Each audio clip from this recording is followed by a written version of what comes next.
Hello guys, good evening. मैं निर्भय sir आप लोग सभी का हमारे यूट्यूब चैनल ईडू फाइबर पे स्वागत है मेरे दोस्तों। तो जैसा कि आप लोग जानते हो कि बिहार पॉलिटेक्निक है ना, बिहार पारामेडिकल मैट्रिक स्तरीय और इंटरमीडिएट स्तरीय का ऑनलाइन फॉर्म होना हो चुका है। क्या स्टार्ट कितने तारीख से? तो कितने तारीख से होना स्टार्ट हो गया है? 16 अप्रैल से। 16 अप्रैल से ऑनलाइन हो चुका है स्टार्ट, और इसका लास्ट डेट है आपको 22 मई को। 22 मई को शायद मेरे अनुमान से, क्या है, सॉरी मिस्टेक मेरे दोस्तों, सॉरी मिस्टेक मेरे दोस्तों, है ना। तो इसका जो ऑनलाइन डेट है वो 22 अप्रैल से हो चुका है क्या स्टार्ट, और 16 जो मई है उस दिन क्या है, इसकी लास्ट डेट है। तो देर किस बात की मेरे दोस्तों, जल्दी से आप लोग क्या कर दो, ऑनलाइन और पूरी कंप्लीट सिलेबस के साथ, पूरा क्या करेंगे, एकदम कंप्लीट सिलेबस के साथ मैं आपको इसी YouTube चैनल पे A to Z का तैयारी करवा दूंगा। चाहे वो फिजिक्स हो, चाहे वो केमिस्ट्री हो, चाहे वो आपका मैथमेटिक्स हो, हर एक सिलेबस का पूरा कंप्लीट तैयारी करवाई जाएगी एकमात्र YouTube चैनल ईडू फाइबर। तो मेरे दोस्त, मेरे भाई और मेरे चाहने वाले वो बिहारी दोस्त, है ना, आप लोगों को करना क्या है कि वीडियो को ज्यादा से ज्यादा लोगों तक शेयर करना है, फॉरवर्ड करना है, ताकि मेरे अंदर ऐसी उत्तेजना आए, ऐसी, है ना, शक्ति आए कि मैं आपके लिए एकदम बढ़िया वीडियो बना के आपको देता रहूं, और आपका 2023 का बिहार पॉलिटेक्निक एकदम क्या कर देना है, पार। कैसे? ऐसे। ठीक है, तो चलिए, नो लेट नो वेट, जल्दी से सेशन को करेंगे स्टार्ट। बस एक काम करना है आप लोगों को, ज्यादा से ज्यादा वीडियो क्या कीजिए, शेयर कीजिए, और अगर वीडियो अच्छी लगी, है ना, आपको लग रहा है कि इसे पढ़ने से हमारा बिहार पॉलिटेक्निक एकदम क्लियर हो जाएगा, तो वीडियो को लाइक कीजिएगा, सब्सक्राइब कर दीजिएगा मेरे दोस्तों, और वीडियो को शुरू से अंत तक देखिएगा। तो चलिए, अब ना लेट करेंगे ना वेट करेंगे, और सीधे करेंगे क्या, एकदम भेंट। क्या करेंगे? भेंट। कहाँ? गांधी मैदान में। कैसे? ऐसे। आइए, लिखा हुआ है कि 25 डिग्री, है ना, सेल्सियस पर हवा में ध्वनि की गति होती है। मैं आपका फिजिक्स का प्रश्नों का निचोड़, एकदम जितना भी फिजिक्स का एकदम निचोड़ लेके आया हूँ। एकदम फिजिक्स को निचोड़ निकाल दूंगा, और फिजिक्स से एक भी क्वेश्चन यहाँ से बाहर नहीं आएगा। यह मेरा है वादा कि क्योंकि मैं पढ़ाता हूँ पहले से ज्यादा, है ना। तो यह है 25 डिग्री सेल्सियस पर हवा में ध्वनि की गति होती है। कितना होता है? 4 ऑप्शन है, हमें बताना है। The speed of sound in air at 25 degree Celsius is. कितना होता है मेरे दोस्तों? आइए इसको हम लोग उड़ा देते हैं। तो अगर किसी भी टेम्परेचर पे अगर आपको स्पीड ऑफ साउंड निकालना है, तो आपको इस फॉर्मूले का इस्तेमाल करना है। कौन सा? तो Vt इक्वल टू 332 प्लस 0.61 इंटू टी क्या है? तो टी है आपका टेम्परेचर। टी क्या है? टेम्परेचर किस में? तो बोलोगे सर इन डिग्री सेल्सियस में। तो यहाँ पर टेम्परेचर टी का मान कितना दे दिया है? 25 डिग्री सेल्सियस। तो 25 डिग्री सेल्सियस पर, है ना, आपका साउंड का स्पीड एयर में क्या होगा? आइए निकाल देते हैं। तो यहाँ पर 332 प्लस 0.61 इंटू टी का मान कितना रखोगे? 25। अब इसका कैलकुलेशन कर लो, तो 332 हो गया, और प्लस इसको गुना करो 25 से कम 25 के 5, और 25 का कितना? 150 और 2 कितना हो गया? 152। 152 हो जाएगा ये। तो 152, अरे 152 और 5 दशमलव कितने अंक बाद है? 2 अंक बाद है। इसको ऐड करो तो आ जाएगा 300 आपका 47.25। आपका देख लो ऑप्शन में क्या है। तो ऑप्शन में क्या है नजदीक? तो ऑप्शन में है डी। तो 25 डिग्री सेल्सियस पे जो साउंड की वेलोसिटी होगी एयर में, वो होगा 346, है ना। तो आपका राइट आंसर क्या हो जाएगा? Option number D will be the right answer. No late no back, है ना। लगा दो आग पानी में और बना दो पॉलिटेक्निक का फिजिक्स तूफानी में। तो चलिए मेरे दोस्तों, मेरे भाई, मेरे चाहने वाले, मेरे बिहारी दोस्त, आगे बढ़ते हैं और क्वेश्चन नंबर सेकंड लेते हैं। ये क्या है? देखिए, ये क्वेश्चन नंबर सेकंड है। The relationship among speed of sound, frequency and wavelength are. यानी कि स्पीड ऑफ साउंड, वेवलेंथ और फ्रीक्वेंसी में क्या रिलेशन होता है ये आपको बताना है। ध्वनि की चाल, आवृत्ति तथा तरंग दैर्घ्य में संबंध है। क्या संबंध है? तो हम लोग को पता है कि ध्वनि की जो वेलोसिटी होती है यानी कि जो चाल होती है वो होता है फ्रीक्वेंसी इंटू वेवलेंथ। तो हम लोग देखते हैं कि ऑप्शन में कहां पर दिया हुआ है फ्रीक्वेंसी इंटू वेवलेंथ, यहाँ पर दिख गया हमारे ऑप्शन नंबर ए पे। तो तीनों के बीच जो रिलेशन होता है वो क्या होता है? तो speed of sound equal to होता है फ्रीक्वेंसी इंटू वेवलेंथ, यानी कि आवृत्ति इंटू तरंगदैर्घ्य। कोई दिक्कत है, कोई परेशानी है, कमेंट बॉक्स में टाइप करके जरूर बताइएगा। और अगर आपका आंसर आप भी अगर बना रहे हो और आपका आंसर अगर सही है तो कमेंट बॉक्स में टाइप करके जरूर बताना। मेरे दोस्त, मेरे भाई, मेरे चाहने वाले वो नौजवान साथी जो बिहार में पॉलिटेक्निक की तैयारी कर रहे हैं, लगा देंगे आग पानी में और बना देंगे पॉलिटेक्निक का फिजिक्स को तूफानी में, है ना, बर्बाद कर देंगे, गर्दा गर्दा कर देंगे। तो चलिए आइए क्वेश्चन नंबर 3 को लेते हैं। ये क्वेश्चन नंबर 3 क्या है मेरे दोस्तों? देख लो, कहता है the product of frequency and time period is, है ना, आवृत्ति तथा आवर्त काल का गुणनफल होता है। क्या होता है? हमारे गुरुदेव पढ़ाए थे कि सुनो रे बेटा, जो आवृत्ति होती है ना, जो आपकी फ्रीक्वेंसी होती है ना, जो आपकी क्या होती है? फ्रीक्वेंसी होती है। ये क्या होता है? तो फ्रीक्वेंसी जो होता है वो 1 अपॉन टाइम पीरियड होता है। 1 अपॉन क्या होता है? टाइम पीरियड होता है। तो फ्रीक्वेंसी और टाइम पीरियड को गुना करोगे तो क्या निकल के आएगा? तो फ्रीक्वेंसी और टाइम पीरियड को गुना करोगे तो निकल के आएगा आपका 1, यानी कि फ्रीक्वेंसी और आवर्तकाल का जो गुणनफल होता है वो कितना होता है? 1 होता है। इसलिए मेरे प्यारे दोस्त, मेरे भाई, आंसर क्या हो जाएगा? ऑप्शन नंबर ए, है ना। चलिए लेते हैं क्वेश्चन नंबर 4 को, जो कर देगा क्या? लाचार। कैसे? ऐसे, कैसे? ऐसे। आइए, what is the velocity of sound in air? हवा में ध्वनि का वेग कितना होता है? आपके गुरु भी पढ़ाए होंगे कि सुनो रे बेटा, जो एयर होता है मेरे प्यारे मित्र, एयर यानी कि हवा, इस हवा में जो साउंड की वेलोसिटी होती है, साउंड की वेलोसिटी होती है वो 343.2 मीटर पर सेकेंड होता है। अब देख लो ऑप्शन में कहां पर है, तो ऑप्शन नंबर सी में दिया हुआ है। तो option number C will be the right answer of this question. No late करेंगे ना वेट करेंगे, सीधे पहुंचेंगे क्वेश्चन नंबर 5 पे। एकदम लगाते रहेंगे तूफानी अंदाज में, फिजिक्स को बर्बाद करते रहेंगे मेरे दोस्तों, है ना। अगला क्वेश्चन है कि ध्वनि की निम्नलिखित में से किस विशेषता को हर्ट्ज में मापा जाता है? हर्ट्ज में मापा जाता है। Which of the following characteristics of sound is measured in hertz? है ना, ध्वनि की आवृत्ति यानी कि फ्रीक्वेंसी ऑफ साउंड, ध्वनि की तीव्रता यानी कि इंटेंसिटी ऑफ साउंड, ध्वनि की तरंगदैर्घ्य यानी कि वेवलेंथ ऑफ साउंड, ध्वनि की प्रबलता यानी कि लाउडनेस ऑफ साउंड। तो किसको मापते हैं हम लोग हर्ट्ज में? तो हम लोग हर्ट्ज में मापते हैं ध्वनि की आवृत्ति को यानी कि फ्रीक्वेंसी ऑफ साउंड। और यहाँ पर जो क्लास लेंगे ना, जो आपकी क्लास होगी, जो मैं कंप्लीट सिलेबस करवाऊंगा, मैं आपको कंप्लीट सिलेबस करवाऊंगा मेरे दोस्त, है ना। आपका बिहार पॉलिटेक्निक हो गया, बिहार पारा मेडिकल हो गया, चाहे वो इंटरमीडिएट स्तरीय हो जाए, चाहे वो आपका मैट्रिक स्तरीय हो जाए, इसका कंप्लीट सिलेबस करवाऊंगा आप लोग को। और इसका जो पीडीएफ मिल जाएगा आप लोग को, इसका जो पीडीएफ मिलेगा मेरे दोस्त, वो मिलेगा आप लोगों को हमारे ऑनलाइन एप्लीकेशन है, हमारा ऑनलाइन एप्लीकेशन है मेरे दोस्तों। एप्लीकेशन है मेरा, एक ऑनलाइन एप्लीकेशन है जिसका नाम है ईडू फाइबर।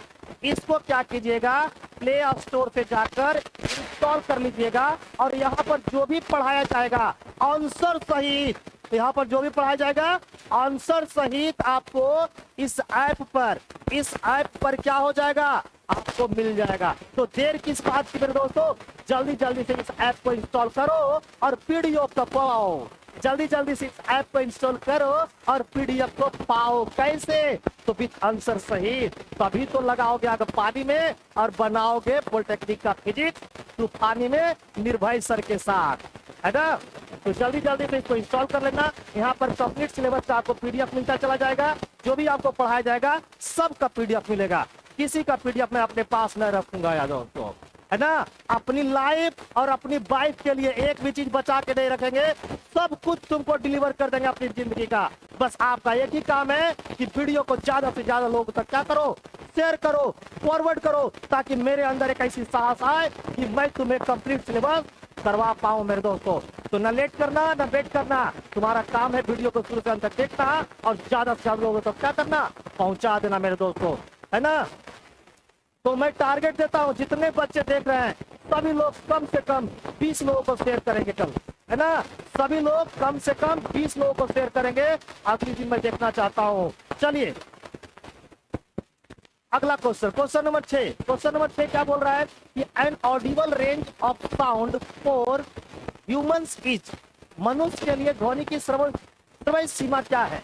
तो भाई ऑडिबल साउंड रेंज जो होता है, ऑडिबल, है ना, जो ऑडिबल साउंड रेंज होता है वो क्या होता है, यानी कि श्रव्य, है ना, इसका जो रेंज होता है वो होता है 20 हर्ट्ज से कितना, 20,000 हर्ट्ज इतना होता है। आपके एग्जाम में इसी चीज को इस प्रकार से भी लिख के दे सकता है, कैसे, ऐसे, है ना, 20 किलो हर्ट्ज ऐसे लिख देगा, 20 किलो हर्ट्ज। तो आप देख लेना गौर से कि ये वाला दिया हुआ है, ये वाला दिया हुआ है, क्योंकि कंफ्यूजन करने के लिए आपके एग्जामिनर कुछ भी सेट कर सकता है। तो यहाँ पर ये देख लेना, ठीक है मेरे दोस्तों। तो इस क्वेश्चन का राइट आंसर क्या होगा देख लेते हैं। 20 हर्ट्ज से 20 किलो हर्ट्ज, 10 से 100, ये सब नहीं, यहाँ पर राइट आंसर क्या है, option number C will be the right answer of this question मेरे दोस्त, मेरे भाई, मेरे चाहने वाले प्यारे बिहारी बच्चे, है ना। चलिए question number 7, the speed of sound in highest in and lowest इन, ध्वनि की गति में उच्चतम और में न्यूनतम होती है।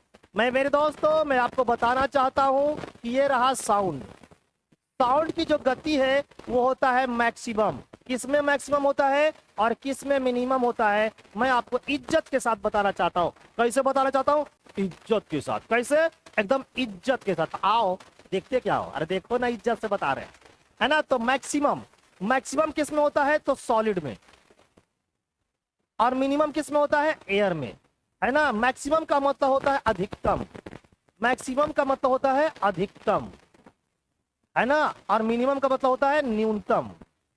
तो अगर न्यूनतम पूछेगा तो आप बोलिएगा एयर, यानी कि वायु, ठीक है मेरे दोस्तों, और अधिकतम बोलेगा तो आप बोलिएगा ठोस। अब देख लो यहाँ पर क्या है, तो भाई सबसे पहले बोला है कि उच्चतम, उच्चतम किसमें होगा, ठोस में, और न्यूनतम किसमें होगा, एयर में। तो option number B will be the right answer of this question मेरे दोस्त, मेरे भाई, मेरे चाहने वाले, है ना, बिहारी दोस्त। सही बोला कि नहीं, एकदम सही बोला तो कमेंट बॉक्स में टाइप कर बताओ, yes Gurudev you are right, ठीक है। चलिए क्वेश्चन नंबर 8, क्वेश्चन नंबर 8 लेते हैं मेरे भाई, मेरे दोस्त, तो आएगा तुम्हें क्या, पाठ। ये देखो क्वेश्चन नंबर 8 क्या बोल रहा है, कहता है कि प्राश्रव्य वे ध्वनियां है जिनकी आवृत्ति होती है ultrasonic are sound waves of frequency, ultrasonic sound wave. देखो यहां सीखो पहले, उसके बाद बनाना, अल्ट्रासोनिक, अल्ट्रासोनिक साउंड वेव,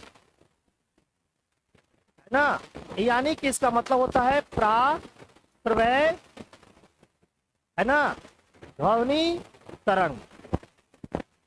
इसकी साउंड फ्रीक्वेंसी पूछा है, इसकी फ्रीक्वेंसी क्या होती है, तो एकदम लिख देते हैं।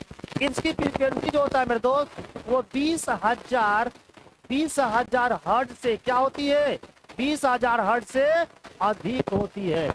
अब देखो अधिक के बाद कहा बोला गया है, तो क्या लिखा हुआ है, मोर देन 20,000 हर्ट्ज, तो option number A will be the right answer, है ना। बी सी कुछ पढ़ने की आवश्यकता ही नहीं है। तो यहाँ पर क्वेश्चन नंबर 8 का जो राइट आंसर हो जाएगा वो क्या हो जाएगा मेरे दोस्त, क्वेश्चन नंबर 8 का आंसर हो जाएगा राइट, क्या, ए नंबर। चलिए क्वेश्चन नंबर 9 में आते हैं। ये क्वेश्चन नंबर 9 है, देखो क्या बोला है, fill in the blank with the most appropriate option, रिक्त स्थान में सबसे उपयुक्त विकल्प भरे। The pitch of a sound depends on it, pitch किस पे डिपेंड करता है, ध्वनि की पिच किसके डॉट पर निर्भर करता है। तो जो पिच होता है ना प्यारे मित्र, पिच, पिच, है ना, पिच, ये जो पिच होती है ना, है ना, इसको बोलते हैं तारत्व, है ना। ये किस पे डिपेंड करता है, तो पिच डिपेंड करता है आपको किस पे, फ्रीक्वेंसी पे, फ्रीक्वेंसी पे, है ना। और फ्रीक्वेंसी का मतलब क्या होता है, आवृत्ति, क्या होता है मेरे दोस्त? आवृत्ति। अगर फ्रीक्वेंसी तेरा मैक्सिमम है यानी कि ज्यादा है, और अगर क्या हो लो, अगर मैक्सिमम कहने का मतलब है हाई, ठीक है ना। अगर फ्रीक्वेंसी तुम्हारा न्यूनतम है, क्या होता है? न्यूनतम। और मैक्सिमम या हाई का मतलब क्या होगा? उच्चतम। अगर तेरा फ्रीक्वेंसी क्या है? हाई लेवल का है, तो तेरा जो साउंड की क्वालिटी होगा वो क्या होगा? तुम्हारा साउंड क्या होगा? उच्चतम है तो हाल, उच्चतम है तो क्या होगा? उच्चतम है तो होगा पतला, और अगर लो है तो क्या होगा? मोटा। अब देखते हो तुम, लड़कियां लड़कियां जितने भी होते हैं ना, उसकी आवाज पतली होती है। कैसी होती है? पतली। क्यों? क्योंकि उनकी साउंड की जो फ्रीक्वेंसी होती है वो हाई होती है। क्या होती है? हाई। यही कारण है मेरे दोस्तों, मेरे चाहने वाले मेरे बच्चे, कि लड़कियों की आवाज पतली होती है। यही कारण है कि लड़का दबा के बात करना चाहता है, समझा? क्योंकि आवाज कैसी होती है? सुरीली होती है, पतली होती है। लेकिन लड़कों की जो आवाज होता है वो भारी होता है। क्यों? क्योंकि उसका जो फ्रीक्वेंसी लेवल है वो लो होता है। कभी सास बहू की लड़ाई देखा है? जब बहू बोलती है बेटा तो लगता है पूरा कमरा गूंज गया। क्यों? क्योंकि देख तो एक तो वो क्या है? यंग है, और दूसरी बात फ्रीक्वेंसी क्या है? टनाटन है। क्लियर है?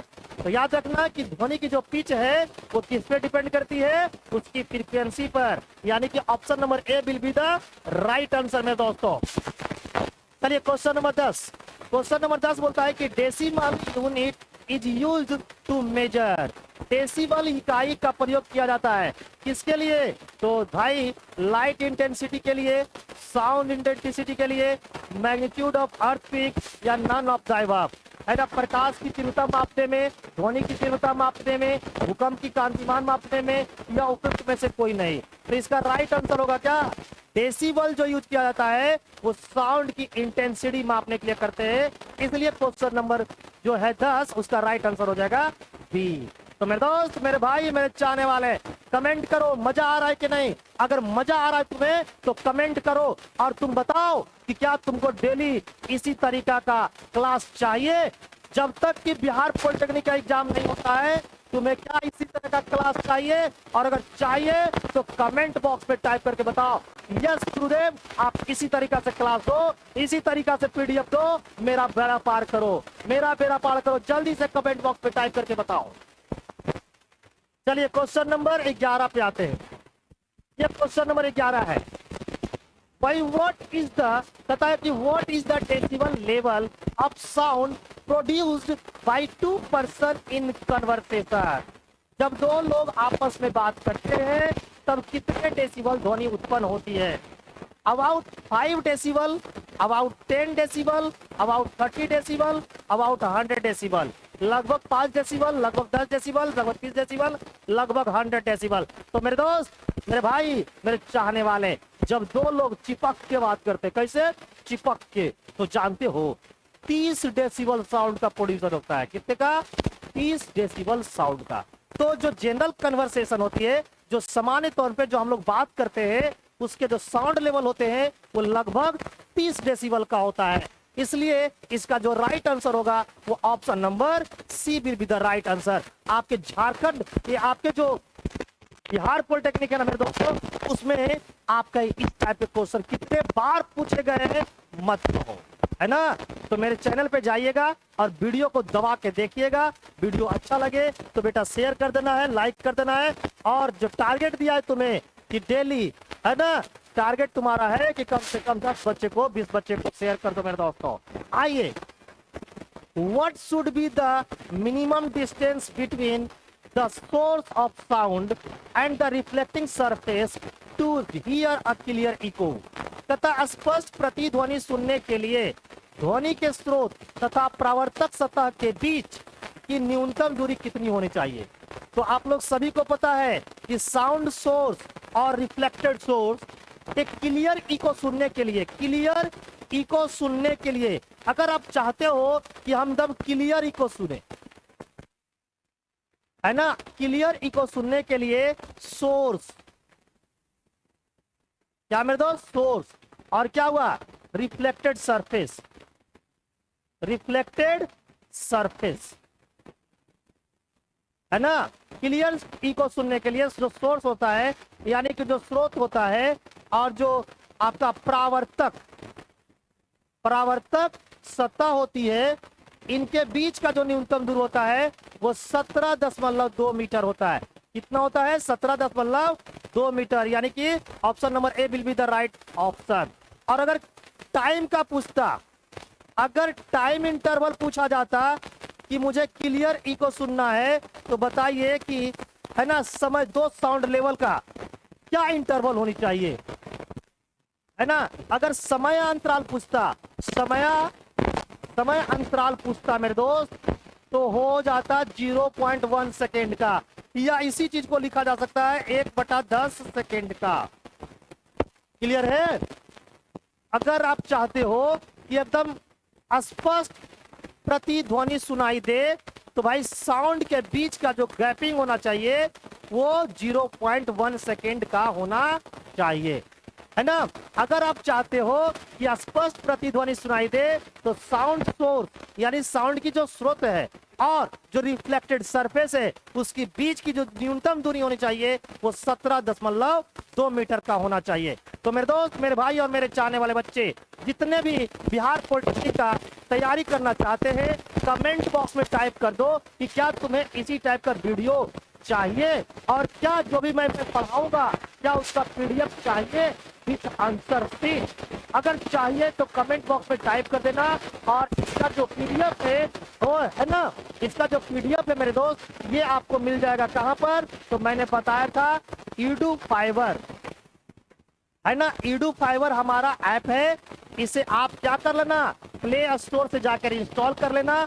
इसी पर मैं आपका क्लास का सारा पीडीएफ अपलोड कर दूंगा। आप यहां से जाके क्या कर लेना, प्रिंट आउट निकाल के आराम से पढ़ सकते हो दबा के, है ना। तो देर किस बात की मेरे दोस्तों, आप ये जल्दी काम कर लो। और मिलता हूं अगले सेशन में और अच्छी क्लास लेकर। तब तक के लिए थैंक यू, बाय बाय, मिलते हैं अगले क्लास में।